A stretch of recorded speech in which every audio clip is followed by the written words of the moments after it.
Rider, hinuli at tinakiti ng isang police major dahil sa umano'y aftermarket at open muffler o loud pipe ng minamanehong motor. Bagamat walang ginamit na decibel meter o anumang katibayan, ay pinagmulta ni Major si Rider ng nagkakahalagang blank na fine bilang kabayaran sa nasabing violation. Pero bakit pagdating sa PMVIC o Private Motor Vehicle Inspection Center, ay lumalabas na pasado pala itong tambutsyo ng motor ni Rider? Halika at panuurin natin kung paano napahiya ang mga kapulisan at ano ang naging aksyon ni Congressman Besita sa isyong ito. Tumawag ako sa superior nito sa IAS NCR.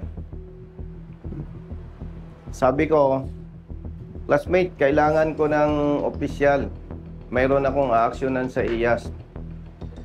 No? Sa Las Piñas. Akalaan mo ang sagot sa akin. Titingnan niya raw kung pwede. Huwag niyong gagayahin yun. Hindi public service yun. Kaya sa central ako tumawag. Oo, hindi pwede yung public service ang pag-uusapan. Titingnan kung pwede. Ito naman, alam nyo, hindi ito personal interest. Sa hindi nakakaalam, major pa lang ako sa Highway Patrol Group. Binagawa ko na ang pag mali ang huli, tinutulungan ko. Hanggang sa nag-retire ako, natulong, nakasuhan pa. Bakit daw ako nakikialam, retired na. O, bumalik na lang ako sa public service, sa Kongreso. So, doon sa hindi masyadong alam yung ating advocacy, itong kapatid nating taga Mindanao, Alonto Jalani. Kapatid na Muslim ka. Saan ka sa Mindanao? Sa Marawi, sir. Marawi.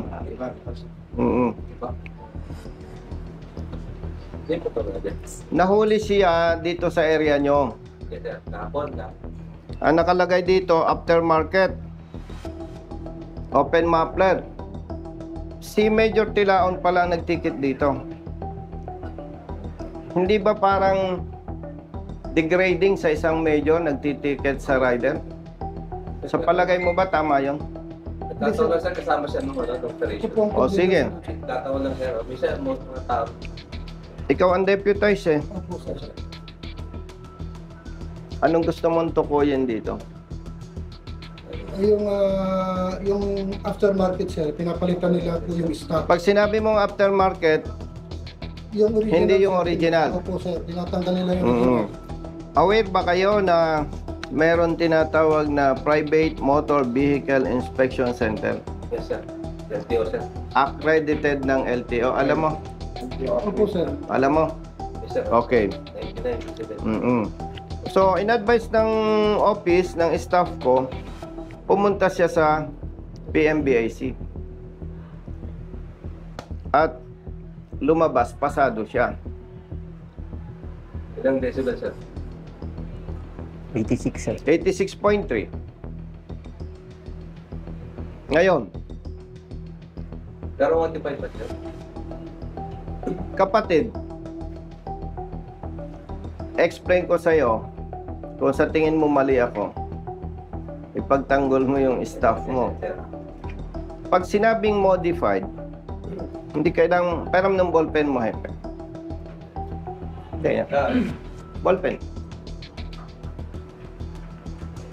Tingnan nyo kung tama ito ha. And yung matitinong district officers ng LTO, kausap ko na dito eh. At tayo, matagal na sa advocacy.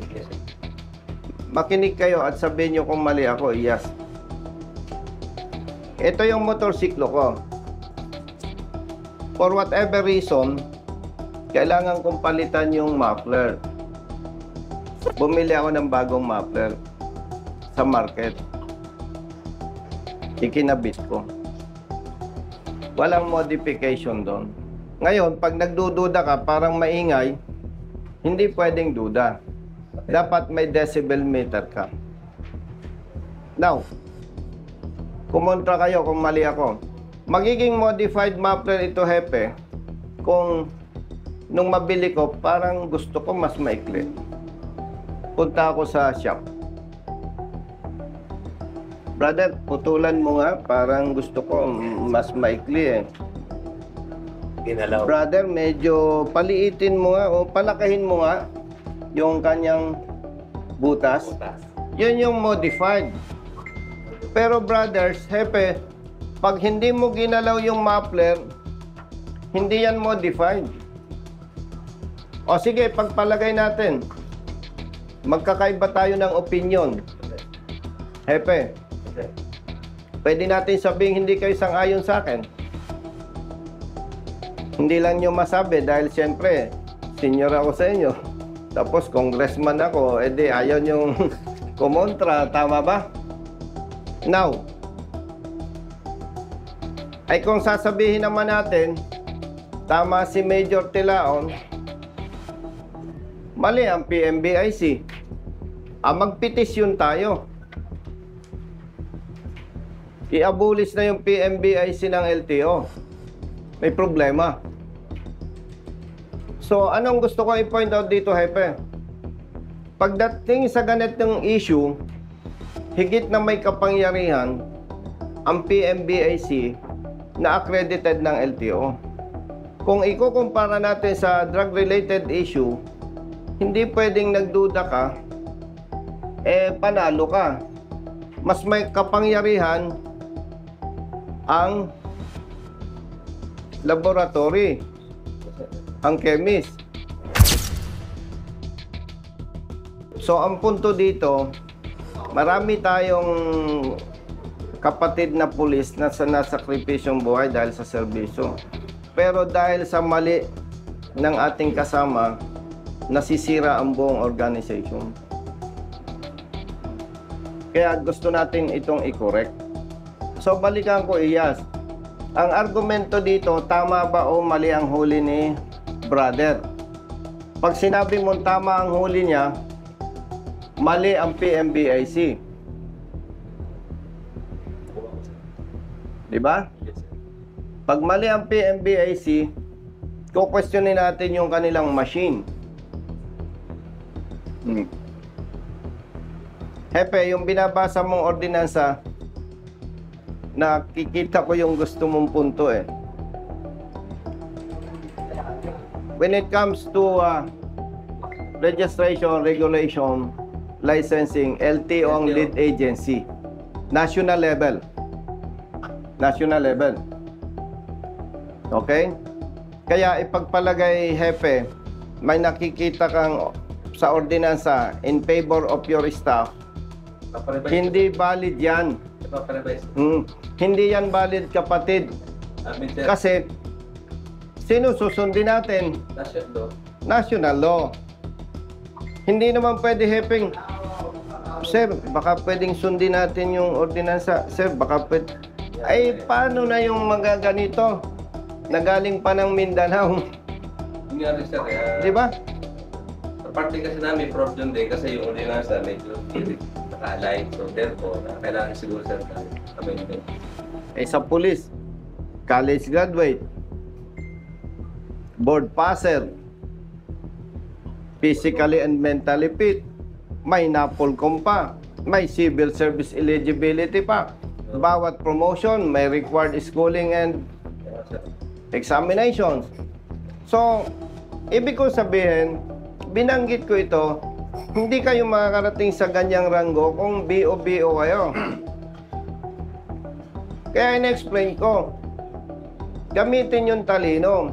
Pag may nabasa ka, parang mali ito Sir, mali ito Oo nga, mali yan. Tumahimik ka na lang, wag mo na lang sundin.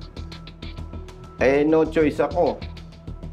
In-invite ko ang IAS to conduct investigation. Dahil walang argumento dito, brother. Tama ang huli o mali? Pag sinabi mong tama, mali ang PMBIC. Hindi pwedeng tutuldukan natin na hanggang doon lang. Once sinabi mo sa recommendation, mali ang PMBIC, question yan natin ang LTO. Sir, Yes. isang sir. Kasi sinasabi rin, sir, sa ordinansa. Pagka nagpalit ka ng stock mo, dapat dalawa yung certification na yung iyong decimal is pasok sa requirement. May dala ka ba certification Yes. kahapon? Kaya Kapatid. mamaya nahuli ka. Wala, sir. Kapatid, ako magtatanggol sa kanya. Opo, sir. Hindi tama yun eh. Available sa market, binili niya, problema niya pa, yung sinasabi mo, DTI. While the IAS is conducting investigation, coordinate ka sa DTI. Kung sila nagbibigay ng certification, wala sa mandato nila yan. Hindi niya trabaho yung gusto ng ordinansa. Sir, gawin ko lang yan, sir. Suggestion ko na lang, sir, na sana sa mga doon sa hindi satisfied sa stock, baka pa nag-upgrade kayo, napasok naman sa market kasi di ba bebenta siya kung bawal yan. Baka para hindi na kayo maabala, pag dahil gusto nyo ng pumorma, kasi may pera kayo, gusto nyo i-upgrade yung tambucho. Magdala na rin, bawal ba sir na ako, pagkatawa ng stock ko, kung aftermarket, papatest ko na sa STO para dandala ko na yung papit, kasama si Taco, di boss, pasok yan dito. Brother, may bawal punto. mo ba yun, sir? Bawal mo, sir. Brother, may punto ka doon. Para hindi na maabala. Ay, walang policy na ganun eh. Kung gusto ninyo, matikas kayo, bumili kayo ng decibel meter, Wala pa nga tayong pang-analyzer, breath analyzer, sir. Oh. May patas tayo, wala pambili. ay sorry tayo. May motorsiklo ko, nagparehistro ko, dumaan sa PMBIC, Oh, sir. may inspector pa ng LTO, everything na nadaanan ko. Magkano ang PMBIC? 560, sir. O, 560. Tingnan na kung dala niya yung from the beginning. Ay wala, kasi hepe, nung nagparehistro siya, planchado na eh. Nahuli ng bata mo, ng staff mo. Kami, in-advise namin, magpa-PMBIC ka. Sacrifice. Why? Kasi hindi pwedeng kwento lang. Kailangan may papel. Kung pupunta ako dito, abalahin ko ang IAS, abalahin ko kayo, tapos hanggang kwentuhan lang tayo. Oh. Maulit, sir. So, by the way, isasubmit natin ito sa IAS to conduct investigation. Yes, sir. Dalawa lang ang argumento, tama o mali. Pag sinabi mong tama ang huli, questionin ninyo ng PNP yung PMBIC. Legality yung apprehension, sir, ang ating itik. Yes, exactly.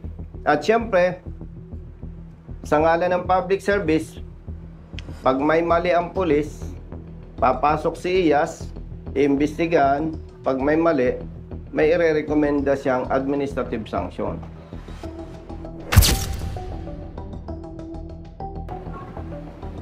Brothers, sisters, hindi ko gusto ito. Pero kailangan natin gawin to. We will observe due process. Nandyan si IAS. Ngayon, brother, ikaw ang chief ng traffic. Magkano ang multa nito? Bali, 2K, sir. 1,000. Pero sa Benz, 2,000. 2,000. May gusto kang sabihin, brother? Yun nga po sir, base sa discussion po, willing po akong mag-submit sa investigation. Yes. At kung mapatunayan po, tatanggapin ko po yan ng luluwag sa aking kalooban.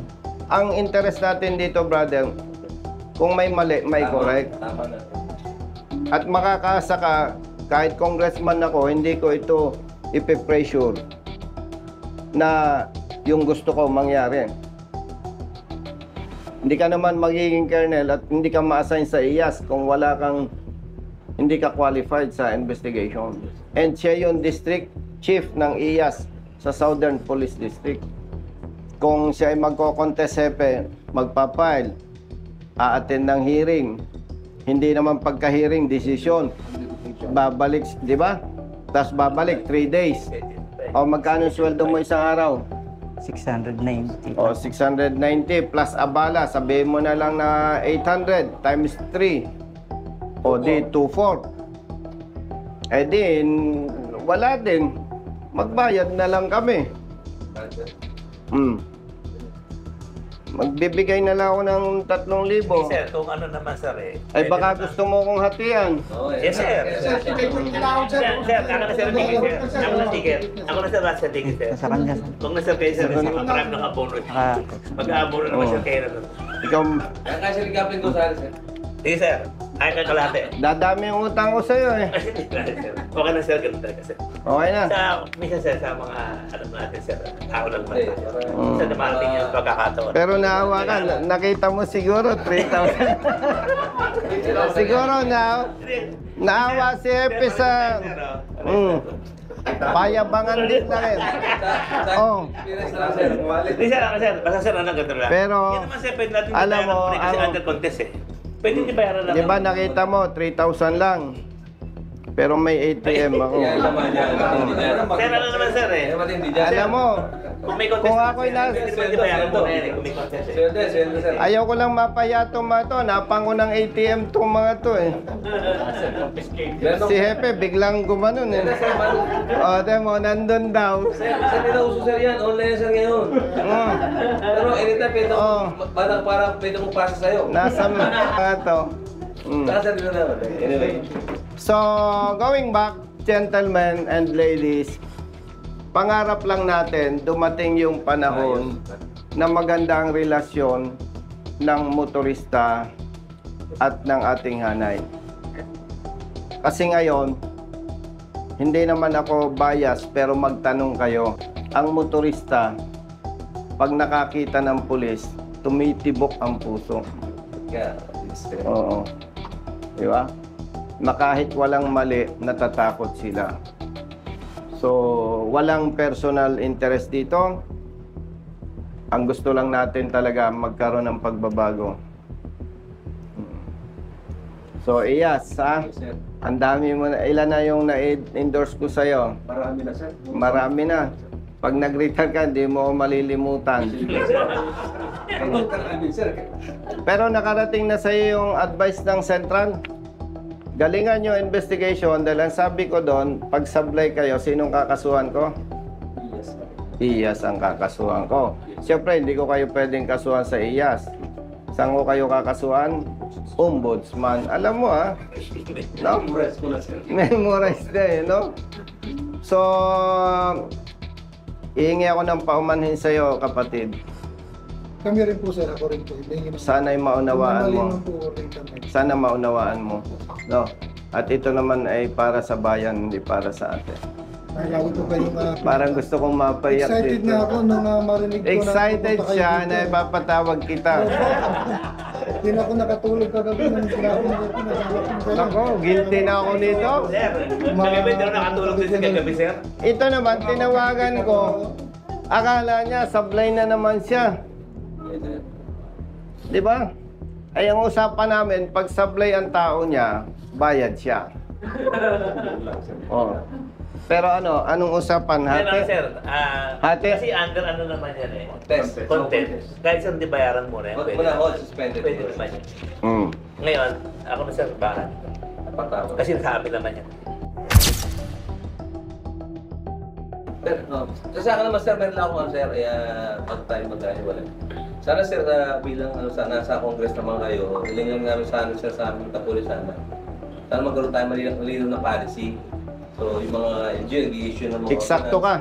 nag-i-issue ng mga ordinance, hindi naman naka-align sa national. So, kami sir, pulis, kami naman hirap na hirap dyan. Kasi minsan, kung hindi mo alam talaga, may batas kami, general, pero may mga May banggaan. may banggaan ni Matt. Tulad yan, sir. Tama kayo, hindi man ibebenta yun sa market kung hindi pasado sa allowable decibel. So, ang tarong nga lang dyan, siyempre, yung mga police, layman's din yung mga sir. Dahil sa checkpoint, palit, nakalagay, modified. Modified nga, pero pasok sa decibel, so allowed pa rin. Yun nga na sana, dapat pwede natin Maraming- kung di antay po yung bago i-release, may certification. Pag nakita ng check, kami sa police, totoo lang, yung Jezebel, sa'yo ko na narinig yan, sir eh. So, nag-resign ako. Alam ko si Jezebel. Kasi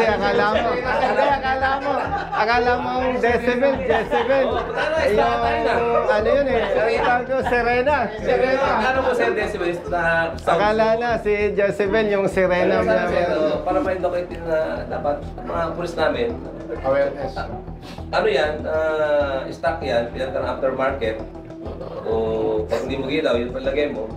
Ano problema? Hepe. Approve ng DTI yan. Hepe, 100% agree ako sa'yo. Ang problema lang, hindi ako si Superman. Pero 100% agree ako sa'yo. Mayroon pang ang lokal na pamahalan eh. ipinagbabawal yung helmet eh.